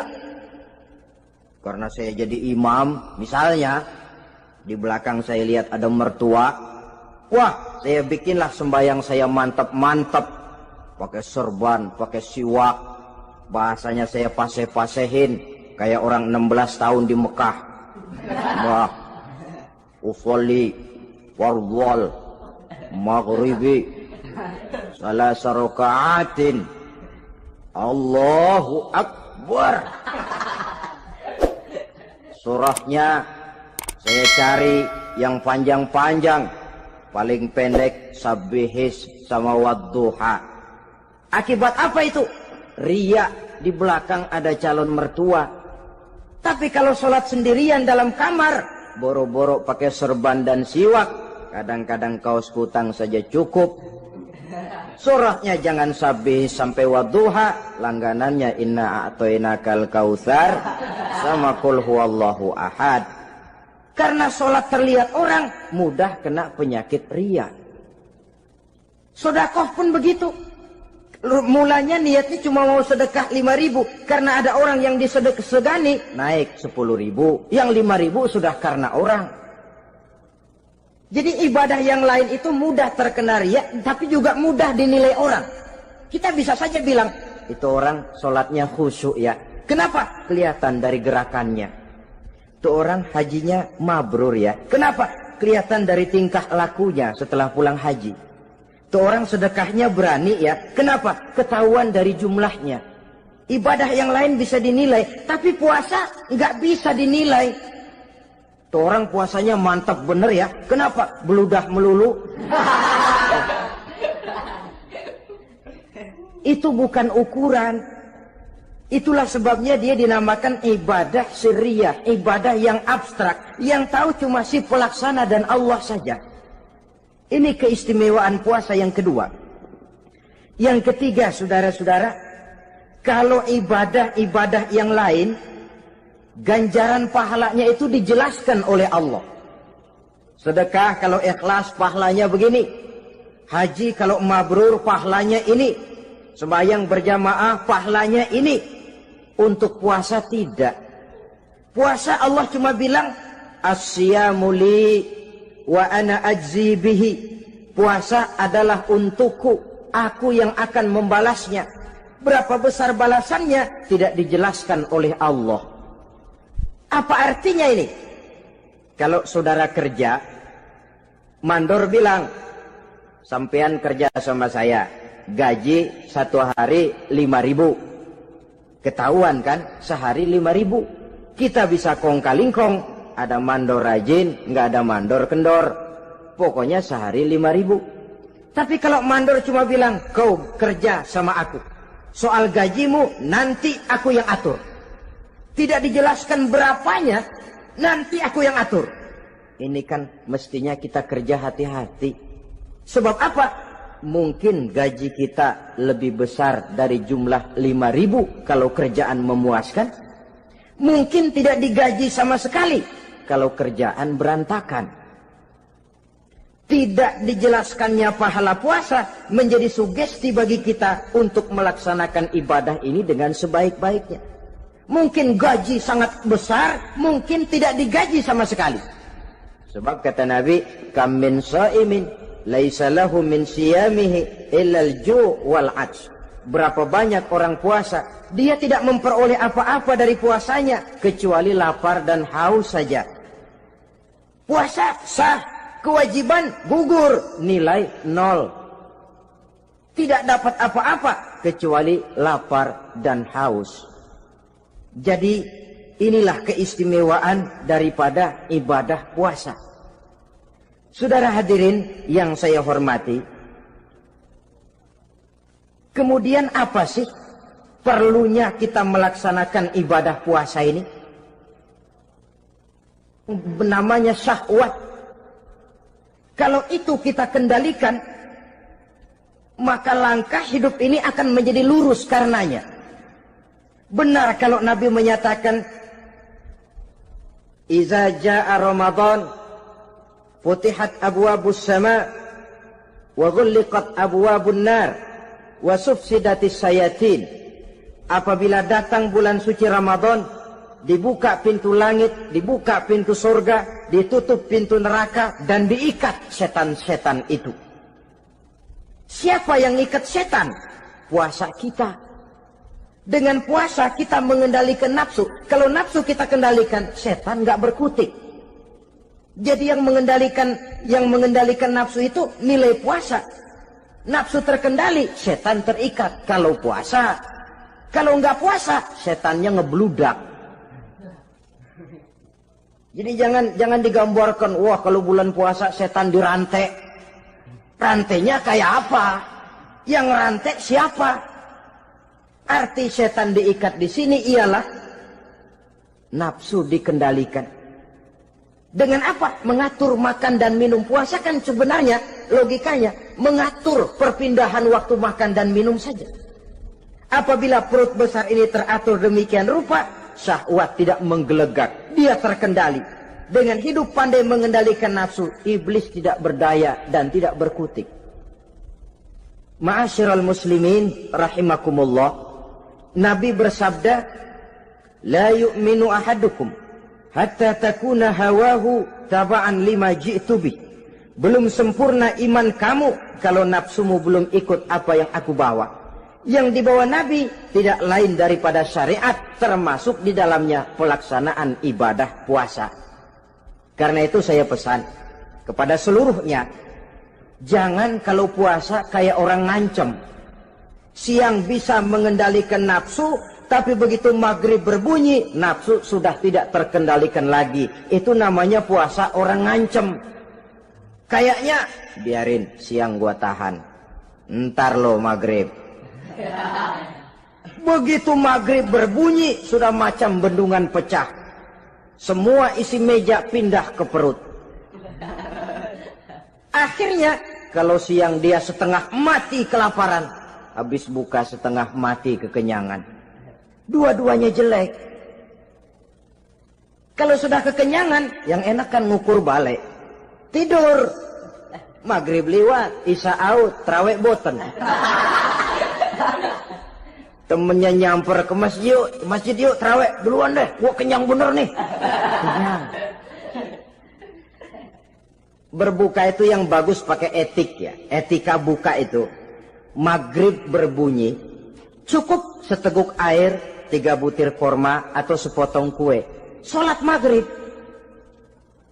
Selesai sholat maghrib, masuk ronde kedua. Waktunya agak panjang, makan ala qadarnya. Selesai makan, berangkat ke masjid, isya, tarawih. Pulang tarawih, masuk ronde ketiga. Waktunya panjang, mau habis-habisan juga nggak apa-apa. Tapi kalau begitu maghrib berbunyi, langsung dipukul 1 ronde, kita yang rubuh. Kekenyangan. Waktu siang dia sanggup mengendalikan nafsu, tapi begitu maghrib berbunyi, nafsu sudah tidak terkendali lagi. Asar pengaruh puasa tidak akan membekas dalam jiwanya. Siang jelas puasa, nggak boleh ngerokok. Begitu maghrib sampai imsak kayak lokomotif, kelebul, nggak berhenti-berhenti. Tidak lagi sanggup mengendalikan diri, mumpung boleh katanya. Sampai pernah kejadian ada orang bangun sahur kesiangan, bingung dia waktunya tinggal dikit. Mau sahur dulu nggak keburu ngerokok, mau ngerokok dulu takut nggak keburu sahur, akhirnya bareng. Sebelah nyuap nasi, sebelah ngerokok. Itu macam mana rasanya kalau sudah kayak begitu? Padahal pengaruh daripada melaksanakan puasa akan terlihat dari sejauh mana seseorang dalam hidup mampu mengendalikan nafsu. Bukan pada waktu memang dilarang, tapi pada waktu diizinkan. Di situ yang paling kelihatan. Kalau waktu siang saudara mampu mengendalikan nafsu, itu jelas saja memang seharusnya wong puasa. Malam dalam keadaan makan boleh, minum boleh, masih mampu mengendalikan nafsu, dalam arti makan dan minum pada batas yang wajar saja. Itulah yang dikehendaki dari melaksanakan ibadah puasa. Sehingga ibadah itu membekas dan ikut membentuk kepribadian orang. Sekali lagi, jangan cuma waktu siang saja bisa mengendalikan nafsu. Di waktu malam pun dalam kondisi yang memang dihalalkan, kita juga hendaknya mampu mengendalikan nafsu. Jadi inilah perlunya puasa yang pertama, supaya kita bisa mengendalikan nafsu. Yang kedua, puasa itu melatih kita hidup sederhana. Orang sufi mengajarkan, orang yang paling kaya ini sebenarnya orang yang hidupnya paling cukup. Sedangkan orang miskin adalah orang yang kebutuhannya kelewat banyak. Maka yang paling kaya, bahkan yang maha kaya, itu sebenarnya cuma Allah. Sebab apa? Dia nggak perlu apa-apa. Makin banyak keperluan kita, makin miskin kita. Coba orang puasa lihat. Kalau sudah jam 2, jam 3, itulah barangkali memang termasuk godaannya dalam melaksanakan ibadah puasa. Kalau jam 1 siang, jam 2 siang, jangankan makanan enak, nangka busuk kita lihat legit. Barangkali cobaan di dalam melaksanakan ibadah puasa. Tapi kalau sudah maghrib berbunyi, berbuka kita, kena seteguk air, sepotong roti, 3 butir korma, kenyang rasanya. Kemana keinginan yang tadi begitu menggebu-gebu? Oh, bisikan nafsu rupanya itu. Makin dalam kita merenung, makin sampai kita kepada bentuk kesederhanaan di dalam hidup ini. Puasa membentuk pribadi seorang muslim untuk jauh daripada sifat tamak bin rakus alias rakah. Tamak itu berasal dari kalimat toma dalam bahasa Arab yang sifatnya sudah terukir dari hurufnya. Huruf to, tengahnya bolong. Huruf mim, tengahnya bolong. Huruf ain, mulutnya mangap, perutnya gede. Jadi orang tamak macam itulah. Apapun yang diberikan Allah tidak pernah ada cukupnya dan tidak pernah ada syukurnya. Sehingga Nabi menjelaskan, lau anna libni Adam wadiyani min zahabin labtagha lahuma thalisan wala yamla'u jawfa ibna Adam illa turab. Andai kata manusia mempunyai 2 buah ladang yang seluruhnya emas, tidak usah kepalang tanggung, ladang emas, 2 ladang semuanya ladang emas, dia tidak akan puas, dia akan mencari lagi ladang yang ketiga. Wala yamla'u jawfa ibna Adam illa turab. Mulut manusia ini memang tidak akan pernah penuh kecuali kalau sudah diisi dengan tanah. Kapan diisi dengan tanah? Kalau sudah menghadap ke arah kiblat di liang lahat, nah itu baru mulut udah nggak ngerawil, diam, tenang, kalem, diisi dengan tanah. Dengan demikian kita lihat bahwa puasa makin kita hayati, makin dekat kita kepada kesederhanaan di dalam kehidupan ini. Islam tidak melarang orang untuk kaya, untuk punya harta. Yang dilarang ialah sifat rakus, serakah, dan tamak. Karena ini akan membuat orang melakukan segala macam cara, ingkar kepada nikmat Allah, tidak pandai bersyukur, pandangan matanya selalu diarahkan ke atas. Dikala hidupnya sudah serba cukup, dia masih merasa kurang. Sebab itu dia selalu kurang. Dia sudah kaya tapi masih merasa miskin saja, maka hidupnya pun miskin terus. Saudara-saudara ma'asyiral muslimin, ini hikmah yang kedua kenapa kita perlu puasa. Yang ketiga, puasa itu melatih kita cinta kepada fakir miskin, orang-orang yang tidak mampu, yang memerlukan pertolongan. Bagaimana caranya?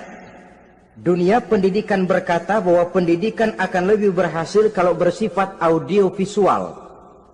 Mengajar anak berenang, bawa ke kolam. Mengajar anak naik sepeda, berikan sepedanya. Mengajar orang cinta fakir miskin, rasakan apa yang dirasakan oleh fakir miskin. Apa itu? Lapar, haus. Kan nggak bisa ngajarin anak berenang teori saja. Ke kolam nggak pernah. Teori hafal luar kepala. Gaya dada begini, gaya 200 meter begini, gaya kupu-kupu begini, gaya bebas begini. Teori hafal ke kolam nggak pernah. Sekali terjun, gaya batu. Sudah nggak timbul-timbul lagi. Nggak bisa ngajar anak naik sepeda cuma teori saja. Sepedanya tidak pernah diberikan. Hafal teori, bab 1 pegang setang. Bab 2 dorong. Bab 3 kaki kanan naik pedal kanan. Bab 4 genjot.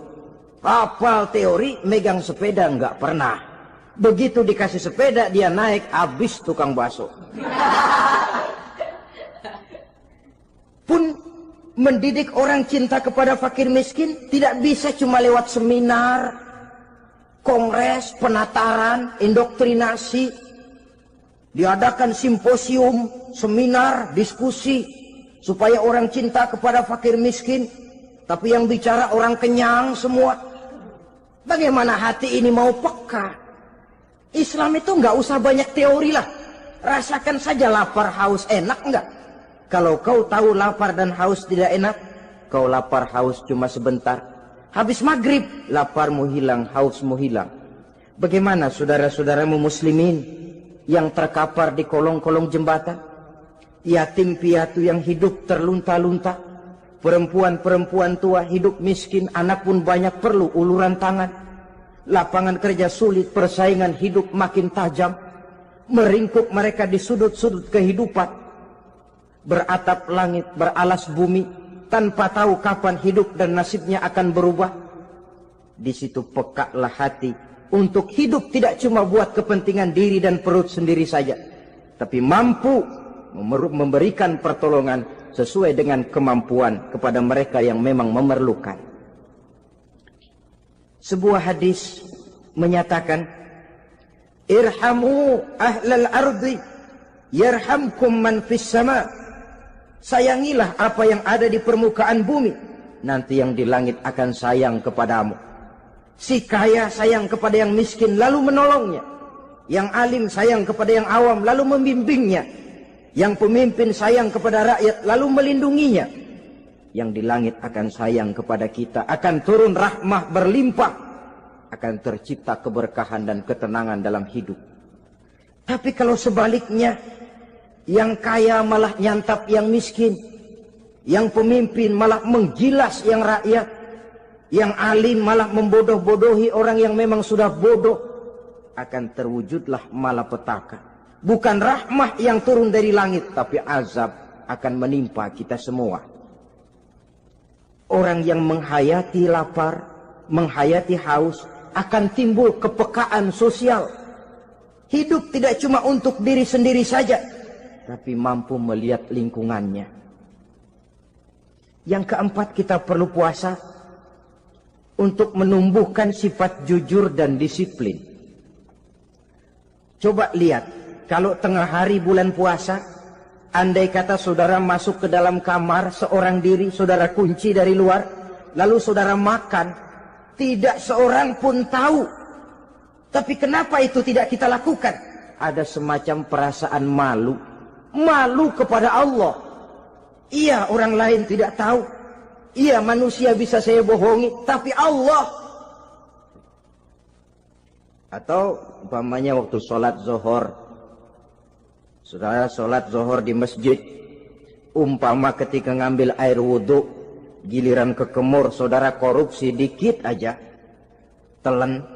Jangan Nabi sumu tasihhu, berpuasalah kamu, badanmu akan sehat. Sebab apa? Saya katakan tadi, semua energi dihasilkan dari perut besar sini. Itu makanan yang kita makan, mulai dari keju sampai singkong, mulai dari hamburger sampai combro, masuk perut besar, digiling, lalu ditransfer ke seluruh tubuh oleh perut besar ini. Mekanisme kerjanya persis pabrik besar yang kalau kita hayati, Allahu Akbar, fatabarakallah ahsanul khaliqin. Ini tangan supaya kuat kerja perlu vitamin apa? Kirim ke tangan. Mata supaya awas perlu vitamin apa? Kirim ke mata. Bibir supaya nggak pecah perlu vitamin apa? Kirim ke bibir. Oleh perut besar ditransfer ke seluruh tubuh. Sisanya yang nggak perlu keluar jalan belakang. Kalau perut besar ini terus-menerus bekerja, ibarat mesin diporsir, dia akan cepat rusak. Maka datang bulan Ramadan, perut besar itu jangan terlalu diporsir, diberikan tenggang waktu istirahat. Sehingga Nabi memberikan jaminan, sumu tasihhu, berpuasalah kamu, pasti kamu akan sehat. Buktinya orang mati kelaparan banyak, tapi yang mati karena puasa, kalau puasanya betul, nggak ada. Maka Islam itu agama yang sesuai dengan fitrah, ya. Buktinya apa? Puasa wisol itu bukan saja tidak boleh, tapi haram. Puasa wisol artinya puasa nyambung. Dari pagi sampai maghrib, sampai malam, sampai besok pagi lagi, terus-terusan puasa, haram. Karena itu bertentangan dengan fitrah. Islam tidak, cukup dari waktu imsak sampai datang waktu maghrib. Kenapa? Menurut perhitungan itu sesuai dengan daya kemampuan maksimal manusia. Sudah diukur itu. Allah yang bikin manusia kok. Jadi kalau Allah perintah puasa, itu sudah dalam kemampuan daya tampung dari kapasitas yang dimiliki manusia. Orang mati kelaparan banyak, yang mati karena puasa nggak ada. Belum pernah saya dengar ada warta berita, sari berita-berita penting dalam siaran ini, gara-gara bulan puasa orang Islam pada mati. Nggak ada. Yang mati kelaparan banyak, tapi yang mati karena puasa tidak ada. Nabi menjamin, sumu tasihhu, berpuasalah kamu, pasti badanmu akan sehat. Ma'asyiral muslimin, kalau sudah tahu kita apa perlunya kita berpuasa, pembicaraan akan saya lanjutkan bagaimana seharusnya kita puasa. Puasa yang ideal itu yang bagaimana? Al-Imamul Ghazali menjelaskan, orang yang puasa itu ada 3 macam. Pertama, saumul awam, puasanya orang kebanyakan. Orang macam ini merasa sudah puasa asal tidak makan, tidak minum, puasa sudah. Pokoknya tidak makan, tidak minum, itulah puasa. Ini puasanya orang awam. Matanya tidak pernah puasa, kupingnya tidak puasa, kakinya tidak puasa, tangannya tidak puasa. Ini puasa orang awam, kebanyakan. Hasilnya tidak mustahil seperti yang dikatakan Nabi tadi. Berapa banyak orang puasa tidak mendapat apa-apa dari puasanya kecuali lapar dan haus. Puasa sah, kewajiban gugur, nilai 0. Kan rugi ibadah semacam itu. Sebab jangan lupa, yang membatalkan itu kan 2. Ada yang membatalkan pahala puasa, ada yang membatalkan puasa. Bedanya apa? Kalau puasa batal, pahala jelas batal. Tapi kalau pahala yang batal, puasanya mungkin sah. Kewajibannya gugur, tapi pahala tidak ada. Kalau yang membatalkan puasa sih umumnya kita bisa jaga itu. Sebab apa? Masalahnya konkret, kelihatan. Apa yang membatalkan puasa? Misalnya makan dan minum yang disengaja walaupun sedikit, batal. Sedikit tapi sengaja tidak mengenyangkan, batal. Mamanya pentol korek yang kecil itu, sengaja telan waktu puasa, batal. Kan sedikit pak, nggak kenyang kok. Sengaja. Sengaja itu yang bikin batal. Tapi kalau tidak sengaja seperti lupa, itu tidak batal. Misalnya hari pertama puasa, Di sembahyang subuh tidur, bangun jam 8, lupa kebiasaan, langsung aja nyerbu ke dapur. Dapat sepiring setengah, ingat. Astagfirullah, lagi puasa, betul. Setelah ingat bagaimana? Yang masih ada di mulut keluarkan, berkemur, lanjutkan puasanya, sah. Perkara sepiring setengah yang udah kadang masuk bagaimana Pak? Itu rezeki. Lawang orang lupa. Lupa itu kan jenis yang ma'fu anhu, jenis yang dimaafkan. Makan dan minum yang disengaja walaupun sedikit, batal. Batal puasanya. Apalagi muntah yang disengaja, batal puasa itu. Ukuran sengaja kan kita tahu. Apalagi hilang akal, seperti gila atau pingsan, batal puasa. Apalagi hubungan suami istri di waktu siang secara sengaja, batal. Kalau sengaja. Kalau nggak sengaja, enggak. Namanya nggak sengaja. Umpamanya, saya nggak sengaja Pak, tahu-tahu udah nyampe situ, gimana? Yang nggak batal, cuma begitu ingat, buru-buru selesai mandi, lanjutkan puasanya, sah. Jangan begitu ingat sih ingat Pak puasa, cuman tanggung. Nah, ini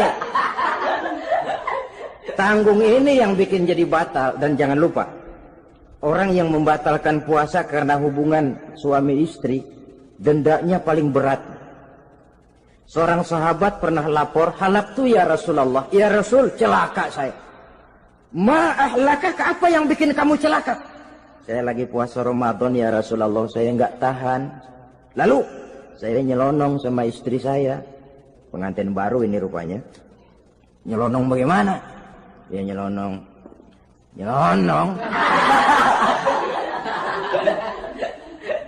Melanggar dia, tapi jujur, lapor. Kata Rasul, ya sudah, bayar dendanya. Dendanya apa ya Rasulullah? Bebaskan budak. Aduh, saya nggak punya budak ya Rasulullah. Tidak punya? Tidak punya. Puasa 2 bulan berturut-turut. Tidak boleh diselang-seling. Syahraini mutatabi'aini. 2 bulan berturut-turut. Tidak boleh diselang-seling. Gimana? Sanggup puasa 2 bulan berturut-turut? Enggak kuat ya Rasulullah. Enggak kuat? Enggak kuat. Ramadan yang sebulan aja saya nyelonong. Apalagi 2 bulan. Kalau kau tidak kuat juga, beri makan 60 fakir miskin. 1 orang 1 mud. Ya Rasulullah. Apalagi? Jangan memberi makan 60 fakir miskin. Istri saya di rumah sehari masak, 3 hari libur. Saya orang susah ya Rasulullah. Saya pikir lagian ya orang kebangetan juga. Udah melarat sama larangan berani. Rasul masuk ke dalam kamar, keluar kembali bawa sekeranjang kecil kurma. Kalau kau tidak punya apa-apa, bawa pulang ini. Sedekahkan kepada orang-orang miskin di kampungmu sebagai pembayar dendamu. Ya Rasulullah. Apalagi? Di kampung saya itu yang paling miskin saya. Waduh, rusak bener ini orang. Apa marah Rasul? Beliau malah senyum. Ya sudah, kalau memang yang paling miskin kamu, bawa pulang saja itu kurma, beri makan anak istrimu di rumah. Orang ini udah melanggar larangan, dapat kurma lagi. Yang kedua, watak hukum Islam itu elastis, fleksibel, tidak kaku. Tidak kalau sudah begitu ya mesti begitu, itu tidak. Yang sering kaku kan kitanya umat Islam di dalam memahami Islam. Saudara hadirin yang saya hormati, yang tidak boleh itu pun di waktu siang. Kalau malam sejak maghrib sampai sebelum imsak, pada awal perintah puasa tidak boleh. Tapi ternyata banyak juga yang nyerempet-nyerempet. Sampai Allah turunkan, uhilla lakum lailatas siyami arrafasu ila nisaikum. Dihalalkan bagi kamu pada malam puasa bergaul dengan istrimu. Jadi barangkali di antara pendengar ini ada yang pengantin baru, tolong sabarlah di waktu siang. Tunggu maghrib berbunyi. Kalau sudah maghrib habis buka, mau buka lagi juga nggak apa-apa. Terserah saja. Ini yang membatalkan puasa. Yang kita sulit mengontrol, yang membatalkan pahalanya. Apa misalnya? Ngomong-ngomongin orang. Puasa. Ngomongin orang jalan terus. Itu ya tetangga kita. Kenapa emang? Oh, anu. Kita sih bukan ngomongin orang ini. Bukan ngomongin orang katanya. Ngomongin tuyul. Anu. Bohong. Orang puasa bohong, apa puasanya batal? Tidak. Puasanya sah. Yang batal mungkin pahalanya. Saudara-saudara, ma'asyiral muslimin rahimakumullah. Mata, terutama di kota-kota besar, menjaga mata ini.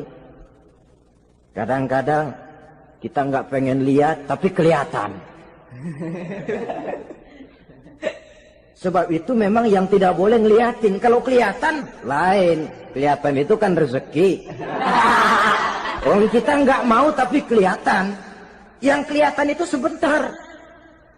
Kata Imam Ali, nazaratul ula laka wa tsaniyatu alaika. Pandangan pertama untukmu, yang kedua atasmu.